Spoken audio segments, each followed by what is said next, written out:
পরে বললেন, ও নবী, মক্কার কাফেররা বলে আমি আপনাকে পরিত্যাগ করেছি।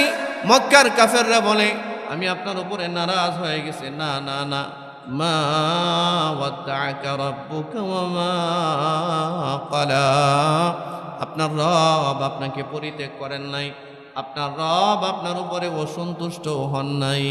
সুবহানাল্লাহ।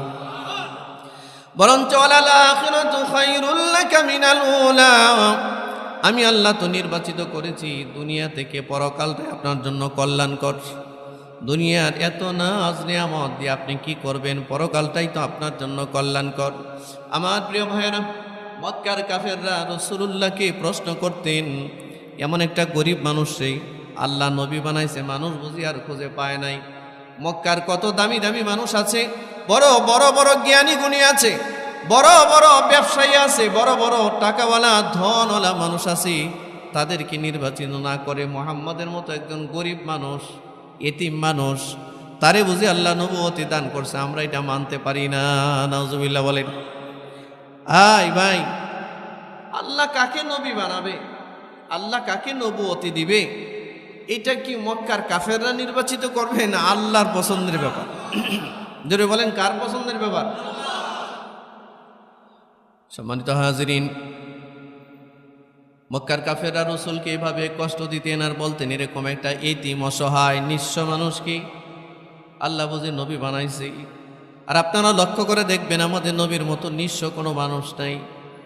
নবীজির মা, নবীজির বাবা জন্মের আগে মারা গেছে, 6 বছর বয়সে মা মারা গেছে, 8 বছর বয়সে বিশ্বস্ত যিনি অভিভাবকত্ব তিনি করেছিলেন হযরতে আব্দুল মুত্তালিব, তিনিও মারা গেছেন।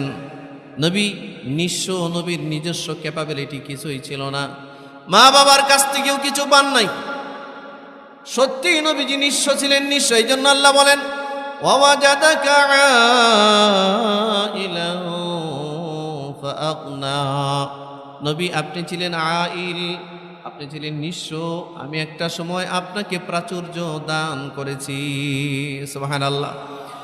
মক্কার মানুষরা গিয়া বলে, ও মুহাম্মদ, তুমি যদি সাফা পাহাড় আর মারওয়া পাহাড় দুটা থেকে একটারে স্বর্ণ বানায়া দাও আমাদের জন্য, তো আমরা তোমার উপরে কালিমা পরে মুসলমান হয়ে যাব। কালিমা পড়ার জন্য এরকম শর্ত কোনো পূর্ণ ইমানদার, পাক্কা ইমানদার কোনো দিন দিতে পারে না, ঠিক না? কই বেলালে হাসি তো নবীরে কখনো এই কথা বলেন নাই যে আমি একজন গোলাম মানুষ, আপনি আমার জন্য একটা পাথরকে আদেশ করেন এটা যেন স্বর্ণ হয়ে যায়, তাহলে আমি